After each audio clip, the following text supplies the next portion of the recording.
7h29 em Campos, de volta com Folha no Ar, primeira edição, ao vivo aqui pela Folha FM, ao vivo em nosso Face, nosso streaming, na página oficial da Folha FM, ao vivo também no YouTube, e você pode acompanhar esse programa logo mais, né, editado em podcast. Oferecimentos: Laboratórios Plínio Bacelar e Proteus, serviços de saúde e medicina ocupacional com a qualidade certificada ISO 9001-2015.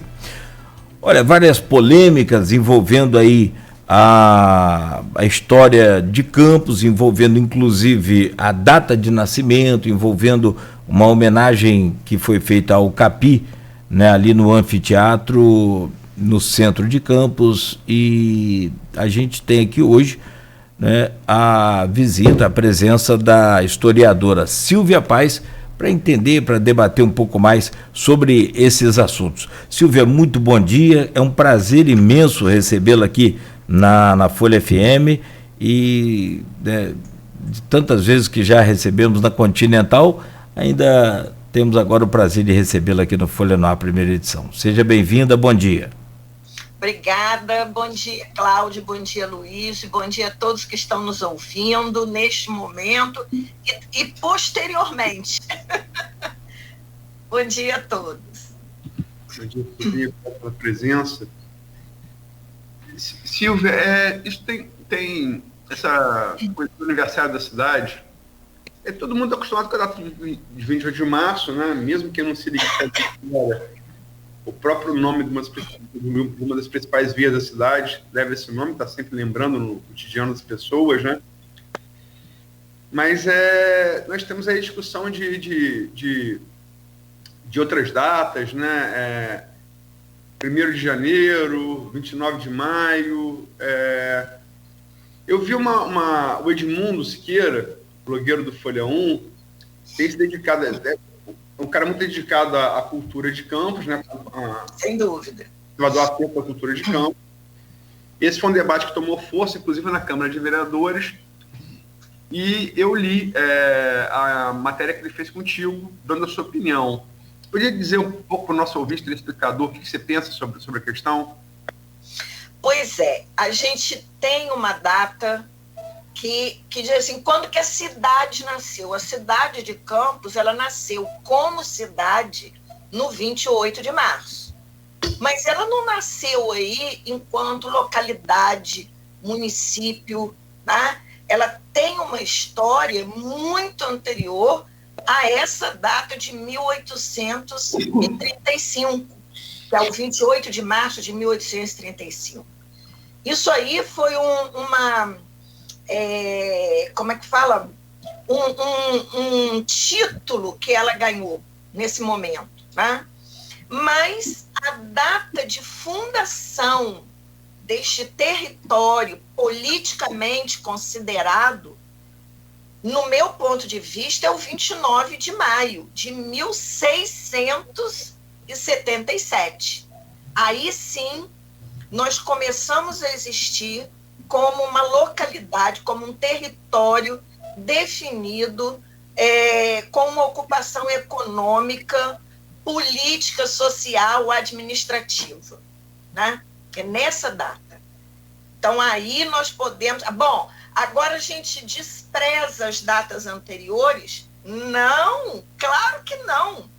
História é processo. Se história é processo, a data do 8 de dezembro, com os 7 capitães, o 1º de janeiro, fundação da primeira Câmara, a Câmara que foi organizada pelos locais, né? Todas são importantes. A data de chegada do Pero de Góis à capitania, para tomar posse da capitania, ela é importante. Todas as datas são importantes, que fazem parte de um processo. Mas esse processo, ele teve um momento em que se firmou, né, no dia 29 de maio de 1677, que marca oficialmente a fundação da vila, com o reconhecimento da coroa portuguesa, com com o cumprimento de todos os ritos do donatário. E que ritos são esses? Levantar pelourinho para informar que ali é um território politicamente ordenado e concebido. Levantar a igreja, não precisou levantar porque já tinha uma, mas fez uma outra. Organizar a população, que também já havia uma população um pouco reunida no território. Estava ali. Nomear os camaristas e, principalmente, o mais importante para a coroa portuguesa, iniciar o pagamento dos tributos desta capitania à coroa portuguesa. Tá? Que a coroa portuguesa só institui as capitanias para que elas pudessem render economicamente para eles. Sem isso não tem colonização. Tá? Então, naquele momento, era importante que os ritos de donatário fossem cumpridos para, principalmente, cumprir o de pagamento com a coroa portuguesa. Então, no meu ponto de vista, o 29 de maio é importante e, sobretudo, é importante para uma celebração anual, porque eu fico pensando assim, quem comemora essa data? Quem escolhe a importância de uma data? Somos todos nós. Tá? Mas para que a gente faz isso? Qual é a função desse trabalho? Não é uma coisa assim para nada. Né? A importância disso é, sobretudo, para uma educação para o patrimônio cultural. Entender e saber a história do seu lugar é importantíssimo. Então, é importante que as crianças na escola comemorem, celebrem essa data. É importante que elas saibam que a cidade onde elas moram tem uma história que foi construída há muito tempo. E é por isso que ela hoje pode ver uma cavalhada, estar numa pista de laço, ouvir falar, ou ouvir até uma manifestação de folia de reis, comer um chuvisco, porque isso tudo faz parte de saberes e fazeres que nos foram dados como patrimônio. Aí, a celebração do 29 de maio. O dia 1º de janeiro é importante? Sim, como as outras datas. Mas quem vai celebrar isso na escola? Não há escola funcionando dia 1º de janeiro. Então, ela se perde na memória de nós campistas, né? Sobretudo das crianças que são ou serão os cidadãos futuros. Então, daí a minha defesa, pelo 29 de maio. Silvia, tem aqui uma pergunta do Edmundo, feita previamente no grupo do WhatsApp do programa e do blog Opiniões, do qual você faz parte também, você deve ter visto. Ele pergunta a você, tem ligação direta com a sua resposta aí, parece que foi feita agora. Silvia, primeiro dizer que é um prazer estar ao seu lado defendendo o 29 de maio como nascimento de Campos. E pergunto, o Copan é um órgão responsável pelos tombamentos em Campos, sendo a princípio um colegiado técnico e plural, para que a proteção ao patrimônio aconteça de maneira imparcial. Além do Copan, temos o plano diretor e a lei orgânica. Porém, Campos vem perdendo muito das suas construções históricas. É preciso mais que o tombamento e as leis? Sim, muito mais. É preciso educação patrimonial. Se a gente não tem uma educação, não constrói, porque a educação não nasce com a gente, ela é construída por todos. Né? Então, se essa educação ela não é construída para a gente entender e ver esse patrimônio como algo que nos pertence, nós vamos continuar destruindo ou esquecendo desse patrimônio sem nos darmos conta dele, né? Então, o Copan, para centrar a pergunta, a questão de Edmundo, que é um companheiro muito querido, o Copan é, sim, um conselho de preservação do patrimônio. Que patrimônio?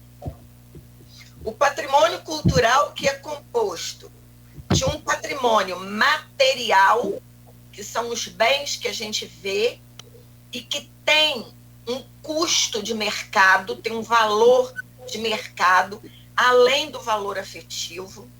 Nós temos o patrimônio ambiental e nós temos o patrimônio imaterial. Esse que a gente não vê é o menos valorizado, justamente porque não é visto e principalmente porque não tem um valor de mercado imediato. O Copan, ele nasce de um TAC, né? Lá atrás.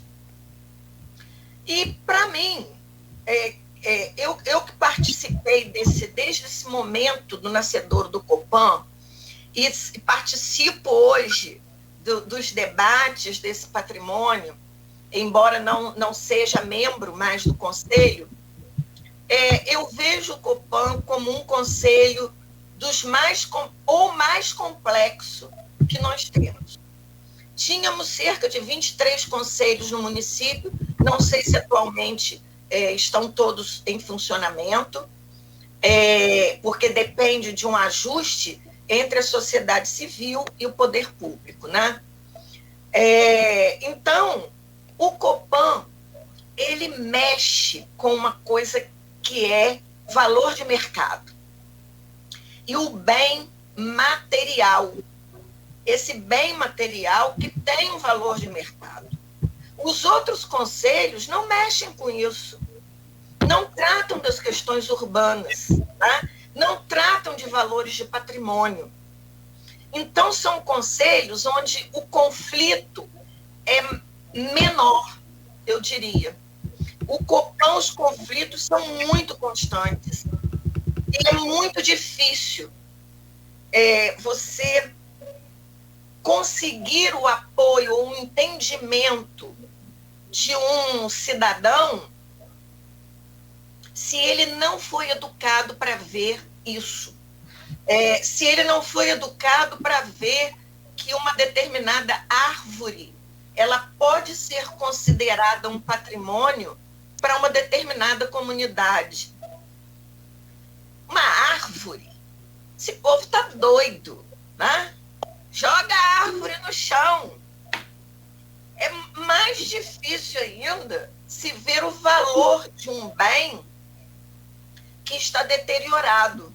Uma casa que está caindo a telha, mas ela tem um entorno, ela está num contexto urbano do qual ela é representativa de uma memória, de uma história.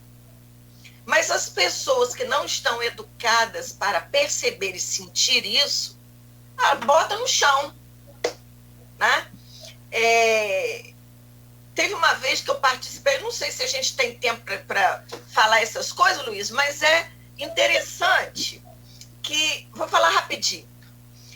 Uma vez eu participava do Copan e cheguei em casa e minha mãe estava assim, olha, me ligou uma amiga minha que está com uma casa lá, a casa dela em tal lugar, e ela está querendo derrubar a casa, e vocês no Copan estão criando caso. Eu falei assim, a gente não cria caso, a gente cria consciência. É o que a gente procura criar. Não, mas vocês ficam perturbando muito, tem que botar, o que é velho não tem importância. Eu falei assim, legal, mamãe, para qual asilo que a senhora quer ser levada? Porque a senhora já está velha, né? Então a senhora não tem importância aqui nessa casa. Eu vou levar a senhora para um asilo. Aí ela deu risada, papai ainda era vivo, deu risada e saiu da sala de fininho. E mamãe encerrou o assunto aí. Quer dizer, coisa velha não ter valor, né? O antigo não tem valor, o antigo, ele é que tem mais valor, justamente porque ele tem essa memória, né? O Copan precisa, os membros do conselho, eles precisam entender que o papel deles ali é muito mais de preservar o patrimônio do que de atender às necessidades particulares, seja do prefeito, seja de vereadores, seja de cidadãos. O que rege o conselho é a preservação do patrimônio. Então, a luta de quem está ali dentro tem que ter essa tônica, né? Seja ele representante do poder público, porque quem está representando o poder público também é cidadão, campista, em primeiro lugar, né? E o poder público, a sociedade civil organizada, que também deve lutar por isso. No entanto, não é isso que a gente percebe em alguns momentos mais de maior conflito, eu diria, né? Entre as vontades do poder público e da sociedade civil organizada. Mas os conselhos estão para isso, justamente. O conselho é um lugar de conflito. E esse conflito, um conselho que não tem conflito não vale a pena existir. Ele tem que ter o conflito, é o lugar do debate, é o lugar da troca de ideias, do estudo, sobretudo, né? Para que se tenha opiniões bem embasadas, bem completas, né? É isso, acho que eu respondi a questão toda, Luiz, do Edmundo. Sim, acho que sim. Por aí. Tem algumas intervenções aqui, o Silvia e a Luísa. O Luiz Carlos Paula Soares Júnior, por exemplo, aqui no streaming do Face, tá? Ele dá bom dia a Luiz Abreu, Cláudio e Silvia Paz, parabéns pela vitória de ontem, Cláudio, mas ele diz aqui o seguinte, eu acho que ele está concordando com, eu acho que ele comenta sobre a sua defesa da data de 29 de maio, né? E não o 1º de janeiro, como é defendido por alguns, aliás, várias datas, né? Depois eu tenho uma pergunta sobre isso também, você já até adiantou meio que a resposta aí. Mas as nossas escolas não ensinam nada para os alunos sobre a cultura municipal. Olha que interessante o comentário dele. E a Terezinha Bianchi concorda com você, é isso mesmo, Silvia. Valores da cultura e da história. Pode comentar aí, fique à vontade. Silvia. Que bom que tem um amigo aí concordando e torcendo para que a gente mantenha os nossos valores de identidade, né? Eu queria falar sobre essa questão da data também, lembrar que como as nossas escolas, tanto públicas como particulares, elas hoje trabalham em cima de sistema escolar. É o Anglo, é o ProUni, são sistemas que vêm pronto. As editoras, elas são no sul, normalmente são no sul do Brasil, né? De São Paulo para baixo.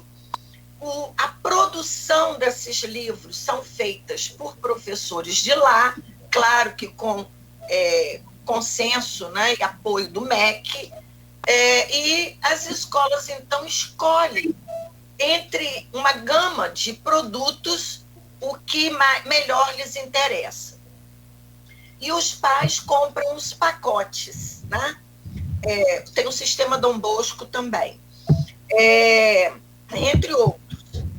Então, o pai compra o pacote. O filho está no 6º ano, os livros já vêm todos arrumadinhos, inclusive os livros paradidáticos. Se o livro é produzido por pessoas que não moram em campos, que não são campistas, como eles vão tratar a história local? Não tá. Nenhuma das nossas escolas.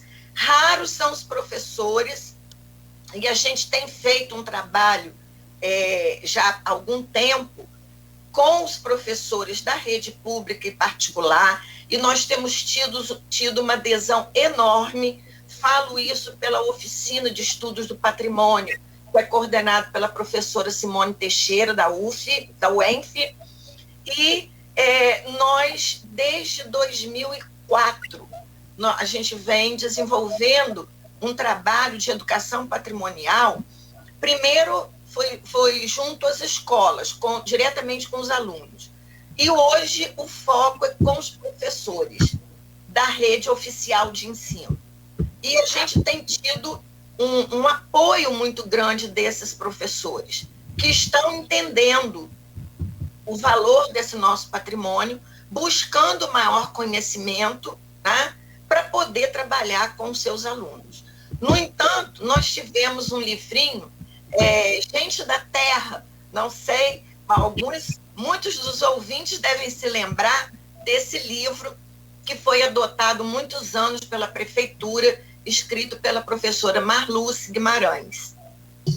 Há muito tempo esse livro saiu da nossa rede de ensino. E aí fica a cargo. Por quê? Por quê? Marluce não quis mais produzir o livro, junto com a prefeitura. Por quê? Ela não se interessou em algum momento de alguma prefeitura atrás, que eu não sei bem a razão pela qual ela se desinteressou pela produção dessa obra, né? De continuar a produzir essa obra. Então, fica muito a critério dos professores chegar normalmente é terceiro, quarto ano, que se trabalha a história local, né? Mas não só nesse momento, porque a nossa história, a nossa identidade, os nossos valores culturais, elas são para serem comentados em todo momento da nossa escolaridade. Desde do jardim, da alfabetização, até a universidade. Todos nós precisamos estar envolvidos pela paixão pelo nosso território. Sem isso, a gente não consegue vencer lutas, vencer as batalhas que nós precisamos vencer para eles, para esse território, para nós, né? Então, essa educação nas escolas, ela é importantíssima, sim. Está sendo feito, mas ainda é mínima, né? Que são esses professores que estão buscando um conhecimento maior para trabalharem nas suas disciplinas. Se tem uma pergunta aqui do Edmundo, fez uma pergunta, o pai dele também fez, o João Siqueira, do comitê do Baixo Paraíba. Sim. Não, estou falando para localizar o telespectador e o ouvinte, né? Uhum. Eu acho que está bem em cima do que você falou, desse uso desse capital histórico, né? No caso de Campos, não só da história imaterial como material, tem muitos prédios, né? É possível ver, né? Testemunhar. Ele pergunta aqui: o que falta a Campos para que tenhamos um circuito histórico-cultural? Por que não incorporamos eventos tipo Doces Palavras no calendário municipal? O Doces Palavras, ele está no calendário municipal por lei. Por lei. Ele está, né?